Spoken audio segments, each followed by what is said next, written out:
வணக்கம். தினமலர்.com மாலை 4 மணி செய்திகள். முக்கிய நிகழ்வுகள். ஆந்திராவில் மீண்டும் தெலுங்கானா போராட்டம். சாலை மறியல், ரயில் மறியலால் ஹைதராபாத், செகந்திராபாத்தில் இயல்பு நிலை ஸ்தம்பிப்பு. ஆந்திர சட்டசபையில் ராஷ்டிரிய சமிதி எம்எல்ஏக்கள் முற்றுகை போராட்டம். சட்டசபை கட்டடத்தில் ஏறி நின்று எம்எல்ஏக்கள் தற்கொலை மிரட்டல். அடுத்த வாரத்தில் மத்திய அமைச்சரவை மாற்றம். காங்கிரஸ் உயர்மட்ட குழுவில் ஆலோசனை. விரிவான செய்திகள். தெலுங்கானா தனிமாநில கோரிக்கையை வலியுறுத்தி ஆந்திர சட்டசபையை முற்றுகையிட முயன்ற ஆதரவாளர்கள் கைது செய்யப்பட்டனர். இதனால் ஹைதராபாத், செகந்திராபாத் இரட்டை நகரங்களில் இயல்பு வாழ்க்கை முடங்கியது.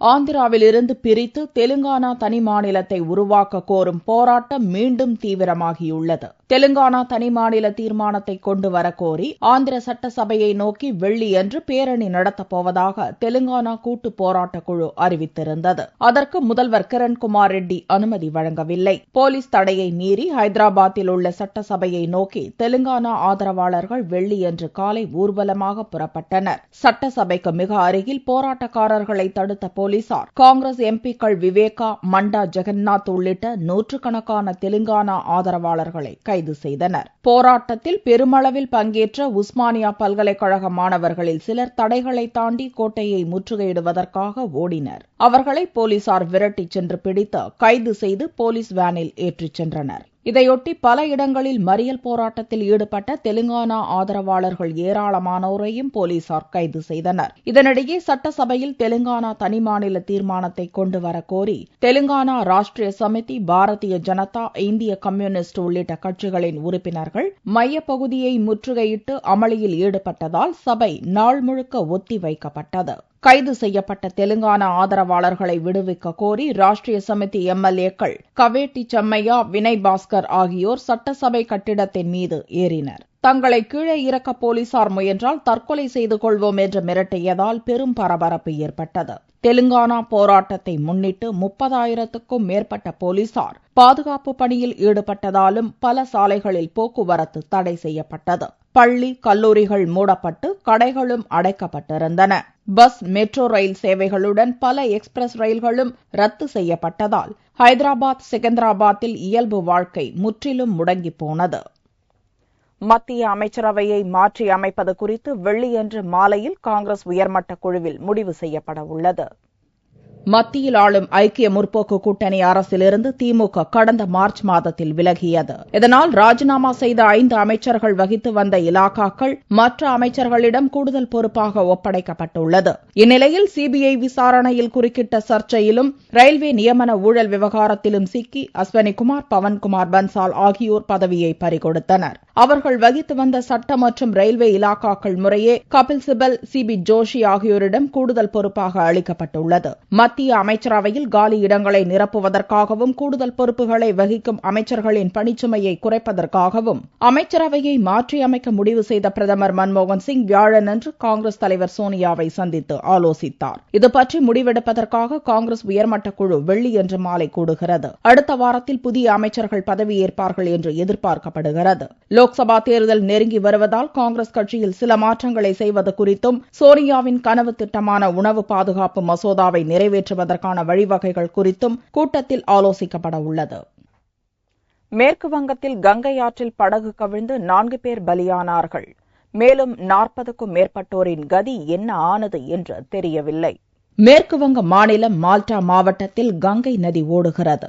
மாணிக்சக் எனும் பகுதியில் ஓடும் கங்கை நதியில் வெள்ளியன்று காலையில் ஒரு படகு சென்று கொண்டிருந்தது. நடு ஆற்றில் சென்று கொண்டிருந்த போது திடீரென அசுர காற்று வீசியதில் படகு கவிழ்ந்தது. போலீசாரும் மீட்பு படையினரும் விரைந்து சென்று தண்ணீரில் தத்தளித்த 15 பேரை காப்பாற்றினர். ஒரு பெண் உள்ளிட்ட 4 பேரின் சடலங்கள் மீட்கப்பட்டன. படகில் ஏறத்தாழ 60 பேர் இருந்த நிலையில் இன்னும் 40க்கும் மேற்பட்டவர்களின் கதி என்ன ஆனது என்று தெரியவில்லை.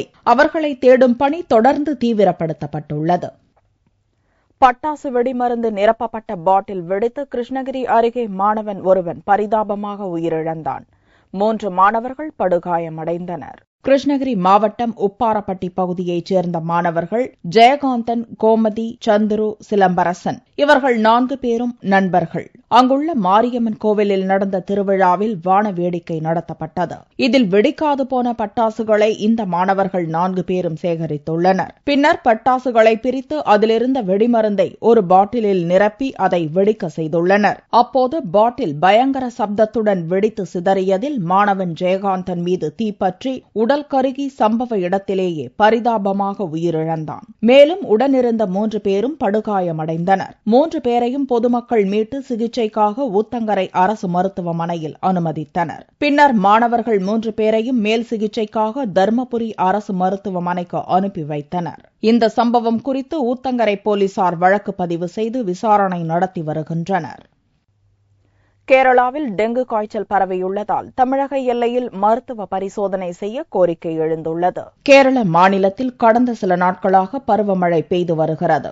இதனால் மாநிலத்தின் பல்வேறு இடங்களில் டெங்கு மற்றும் பன்றி காய்ச்சல் பரவியுள்ளது. கேரளாவிலிருந்து தமிழகத்திற்கு தினமும் ஆயிரக்கணக்கான மக்கள் வந்து செல்கின்றனர். தமிழக எல்லையான நெல்லை, தேனி மற்றும் பொள்ளாச்சி, கிணத்துக்கடவு, வெளந்தாயமரம் ஆகிய வழித்தடங்களை கேரள மக்கள் அதிக அளவில் பயன்படுத்துகின்றனர். இதனால் கேரளாவில் பரவ துவங்கியுள்ள டெங்கு காய்ச்சல் தமிழக எல்லைப் பகுதி மக்களுக்கும் பரவிடக்கூடும் என்று எல்லையோர மக்கள் அச்சமடைந்துள்ளனர். இதனால் தமிழக கேரள எல்லைப் பகுதிகளில் அரசு மருத்துவ பரிசோதனை முகாம்களை அமைக்க வேண்டும் என்று கோரிக்கை விடுத்துள்ளனர். கேரளாவினுடைய எல்லைப் பகுதியாக இருக்கிற குறிப்பாக கோவை மாவட்டம், திருநெல்வேலி மாவட்டம் போன்ற இந்த பகுதிகளில் கேரளாவிலே பரவி இருக்கிற இந்த டெங்கு காய்ச்சல் தமிழக பகுதிகளுக்குள் பரவாமல் தடுக்க உரிய முன்னெச்சரிக்கை நடவடிக்கையை தமிழக அரசு மேற்கொள்ள வேண்டும்.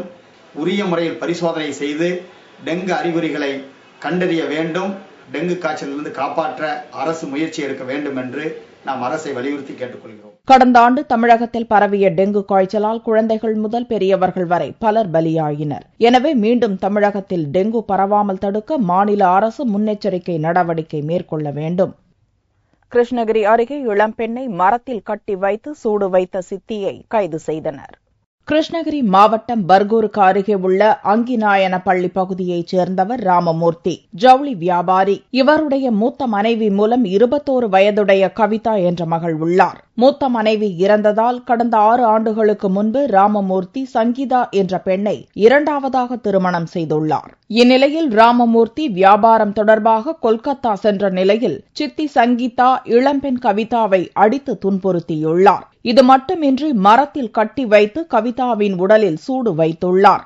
அருகில் வசிப்பவர்கள் கவிதாவின் அலறல் சத்தம் கேட்டு வந்து அவரை மீட்டு சிகிச்சைக்காக மருத்துவமனைக்கு அனுப்பி வைத்து பர்கூர் போலீசாரிடம் புகார் அளித்தனர். ராமமூர்த்தி வந்து 2 பொண்டாட்டி, பெரிய பொண்டாட்டி டெத் ஆயிட்டாங்க. 2வது பொண்டாட்டி சங்கீதாவை கட்டின்னு இருக்காங்க.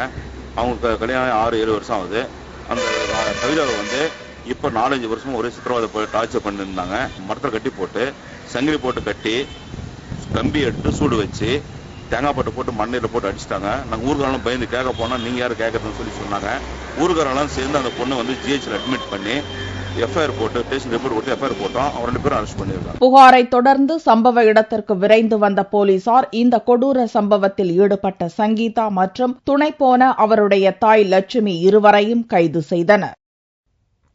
5 அம்ச கோரிக்கையை வலியுறுத்தி பொதுப்பணித்துறை ஊழியர் சங்கம் சார்பில் சென்னையில் ஒருநாள் உண்ணாவிரத போராட்டம் நடந்தது.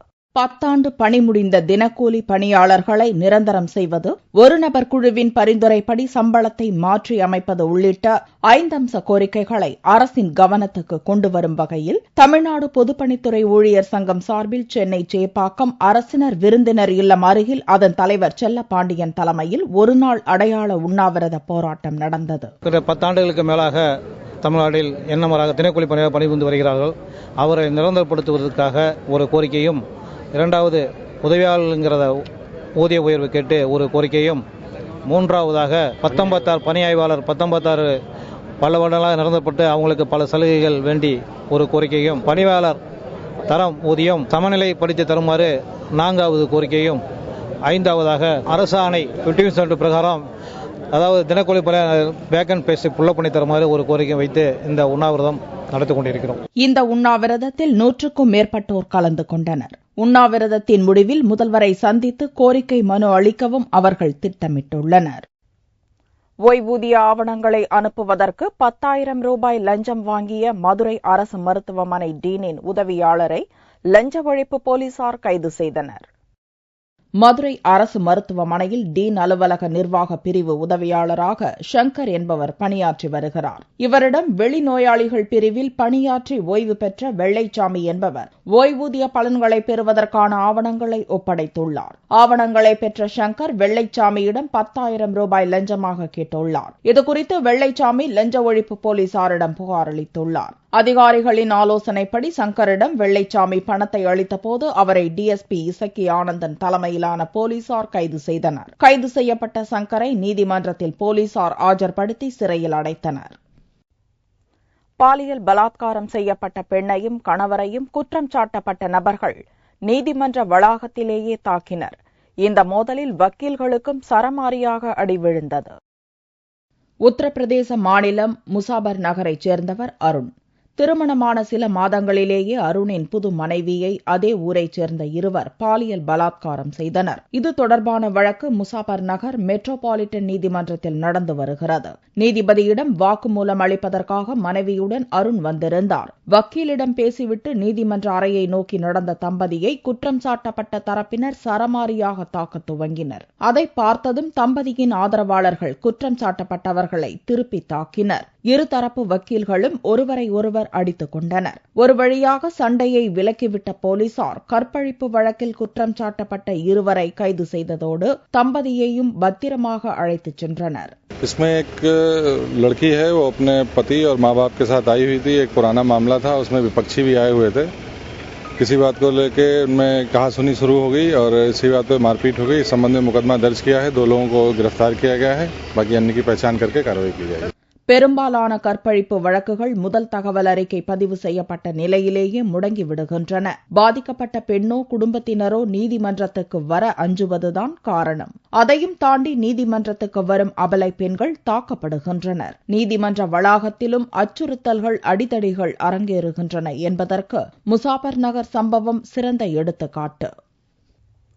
தங்கத்தின் விலை வெள்ளியன்று சவரனுக்கு 168 ரூபாய் குறைந்திருந்தது. ஒரு சவரன் தங்கம் 20,904 ரூபாய்க்கு விற்பனையானது.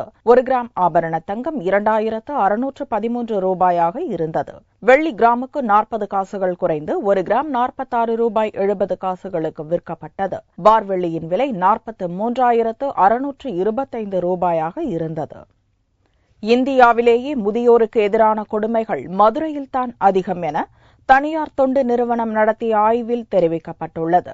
முதியோருக்கு எதிரான அவமதிப்பு மற்றும் கொடுமைகள் பற்றிய உலக விழிப்புணர்வு நாள் ஜூன் 15ஆம் தேதி கடைபிடிக்கப்படுகிறது. இதனையொட்டி ஹெல்பேஜ் இந்தியா தொண்டு நிறுவனம் சென்னை மாநகர போலீஸ் கமிஷனர் அலுவலகத்தில் முதியோருக்கு ஏற்படும் கொடுமைகளுக்கு எதிரான உறுதிமொழி ஏற்பு மற்றும் விழிப்புணர்வு நிகழ்ச்சியை நடத்தியது. மத்திய குற்றப்பிரிவு கூடுதல் போலீஸ் கமிஷனர் நல்லசிவம் இந்நிகழ்ச்சிக்கு தலைமை வகித்தார். இதைத் தொடர்ந்து முதியோருக்கு எதிராக நடைபெறும் கொடுமைகள் பற்றிய ஆய்வறிக்கை ஒன்றும் வெளியிடப்பட்டது. இந்த ஆய்வறிக்கையில் இந்தியாவிலேயே மிக அதிகபட்சமாக 63% மதுரையில்தான் முதியோருக்கு எதிரான அவமதிப்பு மற்றும் கொடுமைகள் நடப்பதாக தெரிவிக்கப்பட்டுள்ளது. மருமகள் மற்றும் மகன்களால் தான் அதிகப்படியான முதியவர்கள் அவமதிப்பிற்கும் கொடுமைகளுக்கும் ஆளாக்கப்படுகிறார்கள் என இந்த ஆய்வறிக்கையில் தெரிவிக்கப்பட்டுள்ளது. அதிர்ச்சி தரக்கூடிய ஒரு விஷயமா இருப்பது மதுரை தான் அதிகமாக ஆல் இண்டியா லெவலில் ஒரு அதிக அளவில் எல்டர் அபியூஸ் செய்கின்ற ஒரு நகரமாக சித்தரிக்கப்பட்டிருக்கிறது. ஆனால் சென்னையை பொறுத்த வரைக்கும் அந்த பர்சன்டேஜ் ஒரு 19% தான் அப்படின்னு சொல்கிறாங்க. அப்படின்னா ஆல் இண்டியா லெவலில் 23% ஆவரேஜாக வருது. வெர்பல் அபியூஸ், டிஸ்ரெஸ்பெக்ட், அதுக்கப்புறம் நெக்லெக்ட், இது 3 தான் முக்கியமான அபியூஸ்களாக சித்தரிக்கப்பட்டிருக்கிறது. தற்போதைய காலகட்டத்தில் முதியோருக்கு எதிரான கொடுமைகளை தவிர்க்க பள்ளி கல்லூரிகளில் முதியவர்களை பற்றிய விழிப்புணர்வை ஏற்படுத்த வேண்டும் என இந்நிகழ்ச்சியில் கலந்து கொண்டவர்கள் தெரிவித்தனர். மீண்டும் செய்திகள் இந்திய நேரப்படி இரவு 8 மணிக்கு. வணக்கம்.